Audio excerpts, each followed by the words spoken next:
সেইকাৰণে higher secondary ৰিজাল্টো কোনোবা এটা দিনত ৰাতিপুৱাই আমি খবৰ এতিয়া আমি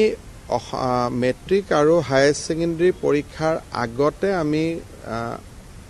ল'ৰা ছোৱালীক জনাব খোজা নাই কাৰণ ল'ৰা ছোৱালীয়ে গোটেই দিনে ৰাতিয়ে টেনশ্যনত থাকে আৰু এইটো ল'ৰা ছোৱালীৰ স্বাস্থ্যৰ কাৰণে ভাল নহয় সেইকাৰণে হায়াৰ ছেকেণ্ডেৰী ৰিজাল্টো কোনোবা এটা দিনত ৰাতিপুৱাই আমি খবৰ দিম আৰু মোবাইলতে ৰিজাল্ট থাকিব গতিকে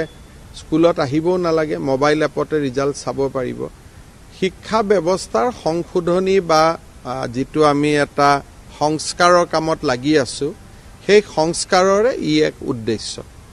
আৰু মেট্ৰিক আৰু হায়াৰ ছেকেণ্ডেৰী ৰিজাল্ট লৈ ইমান হাই হোৱাটো ভাল নহয় কাৰণ যিসকলে কিবা কাৰণত বেয়া ফলাফল কৰে তেওঁলোকে সমাজত কেইটামান দিন থাকিব নোৱাৰা হৈ যায় সেইকাৰণে ৰিজাল্টটো লৈ যাতে বহুত হাইপ নহয় আৰু ই এটা চিৰচৰিত পৰম্পৰা হয় যাতে পৰীক্ষা দিছো ৰিজাল্ট দিছে ইমানে